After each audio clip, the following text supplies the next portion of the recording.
हमारी बेटी में क्या क्वालिटी में कमी है, एजुकेटेड, तो मछली के बच्चा को पानी में तैरने के लिए सिखाने की जरूरत नहीं है, और उसमें क्वालिटी है। आने वाले भविष्य में ये उम्मीद कर रहे हैं कि बेटी आपकी मंत्री के पद पर रहें या फिर कोई भी जैसे अभी जो पद पर है उससे ऊंचा जाए, आप ये चाह रहे हैं इस तरह से? नहीं, निश्चित रूप से मंत्री नहीं, हम तो चाहते मुख्यमंत्री। कांग्रेस के कद्दावर नेता रहे योगेंद्र साहब हमारे साथ हैं, बेटी के साथ आए, अंबर प्रसाद भी यहाँ पर है।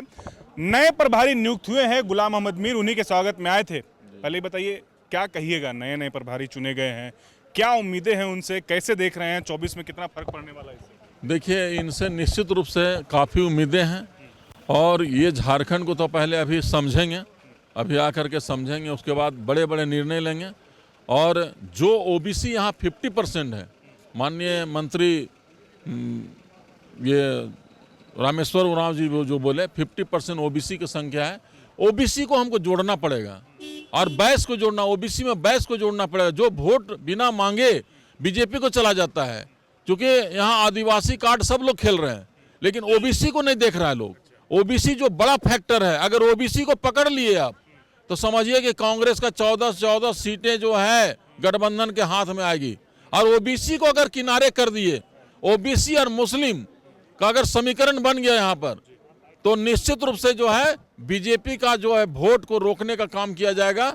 और यहाँ गठबंधन का जो इंडिया गठबंधन का जो जितने भी सीटें होंगी उसमें निश्चित रूप से विजय पताका फहरेगा और बीजेपी चानों खानिश्चित हो जाएगा। आप वरिष्ठ नेता रह चुके हैं, तजुर्बेकार हैं। झारखंड की जो मौजूदा स्थिति है, जो झारखंड में राजनीतिक उलट पुलट हो रहा है, फेरबदल हो रहा है, क्या लग रहा है आपको कि क्या स्थिति है, कैसे आप उसको आंकड़ें? देखिए, अब इसको हम क्या बोलें, मन में तो बहुत तरह का बात है, लेकिन हम यही कहना चाहते हैं कि अब नए प्रभारी आए हैं, अब नया जो समीकरण बनेगा उसमें निश्चित रूप से हर चीज़ नया होगा। और जो यहाँ झारखंड में जो स्थिति है, कांग्रेस की जो स्थिति है, वो कांग्रेस का स्थिति हमारे प्रभारी के नेतृत्व में बेहतर से बेहतर हम लोग बनाने का प्रयास करेंगे, तभी यहाँ कल्याण होगा। मंच पर बोलना अलग बात है, ऐसे हो रहा है वैसे हो रहा है, मंच पर आपने देखा होगा कि तरह तरह के हमारे लोग बोले, लेकिन उसमें सच्चाई हमको कहीं नजर नहीं आता है, समझे ना। जो चीज़ बात है हम फैक्ट बता रहे हैं, जो भी लोग बोले भाषण दिए, और माननीय जो हमारे प्रभारी हैं वो सारा चीज़ समझ रहे हैं। और निश्चित रूप से एक यहाँ बड़ा बदलाव की जरूरत है संगठन में भी, और संगठन में बड़ा बदलाव होगा तो कांग्रेस फिर आगे आएगी, और नहीं तो फिर जो स्थिति है अभी जितना जो बोल रहे हैं कि ऐसे संगठन होगा ऐसे संगठन होगा, कुछ नहीं, जीरो में है, और जीरो से हीरो बनना पड़ेगा, तभी कल्याण हो सकेगा। चलिए एक व्यक्तिगत सवाल ले लेते हैं। अभी आपका बयान सुने, आप देवघर गए थे नए साल के मौके पर, आपने कहा कि बेटी को जो है मुख्यमंत्री और मंत्री बनना देखना चाहते हैं, तो ये बयान का क्या मतलब? देखिए, बयान का मतलब है कौन माँ बाप नहीं चाहता है कि उनके बाल बच्चा जो है सो मुख्यमंत्री और प्रधानमंत्री बने।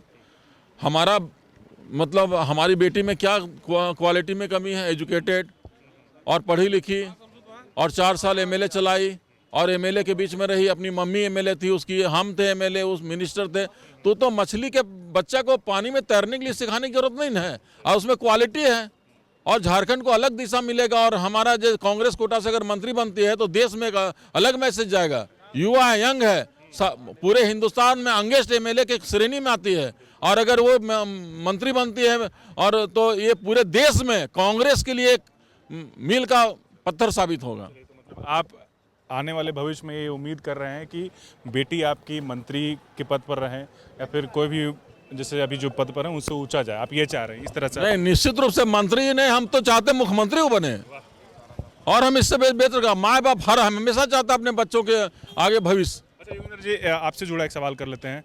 जैसे आरोप लगते हैं यहाँ पर जमीन, अभी हालिया जमीन का एक जो मामला चल रहा है, बड़ा जो है चर्चा का माहौल विषय बना हुआ है हजारीबाग में भी, और इससे जो कहीं ना कहीं आपकी छवि पर भी जो है असर पड़ता है, तो आप अपना क्या इस पर अपनी सफाई देना चाहेंगे, क्या पक्ष रखना चाहेंगे? ये जो आरोप लगता है कि आप जमीन घोटाला, एक चीज जान लीजिए, मीडिया में वन साइडेड किसी के मतलब किसी का मतलब प्रभाव में आकर के मीडिया में वन साइडेड अखबार छपी, उससे छवि मेरा खराब हुआ। लेकिन जो सच्चाई है वो सच्चाई नहीं है जो मीडिया में आया, वो सच्चाई यही है कि वो जमीन मुजीबुर रहमान जो अभी जिंदा है उसका है, उसके वंशज के नाम से जमीन था, और खास माल जमीन वो रिज्यूम नहीं हुआ है। रिज्यूम करने का प्रक्रिया होता है, उसको सिविल सूट कलेक्टर के द्वारा किया जाता है और वो अप्लाई किए हुए हैं जमीन का, और जमीन अभी सरकारी नहीं है और सरकार उसमें एग्रीमेंट है और पावर लिया हुआ है। वो दबंगे वहाँ विद्याभूषण करके एक एसडीओ है, वो एक नंबर चोर है वहाँ का एसडीओ, और वो एसडीओ चीफ सेक्रेटरी जो पहले का चीफ सेक्रेटरी था अशोक सिंह, उसको डायरेक्ट पैसा देता था कंपनियों से। अभी कंपनी गोद में, उसका संपत्ति अगर जांच हो, एनआईए, ईडी और सीबीआई से अगर जांच, हम तो लिखे हुए हैं, अगर उसका जांच हो तो अरबपति होगा वो।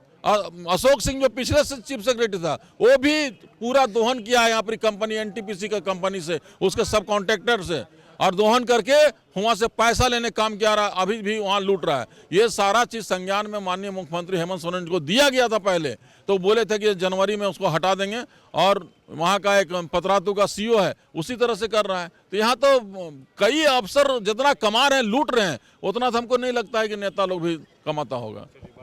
TheFollowUp.in.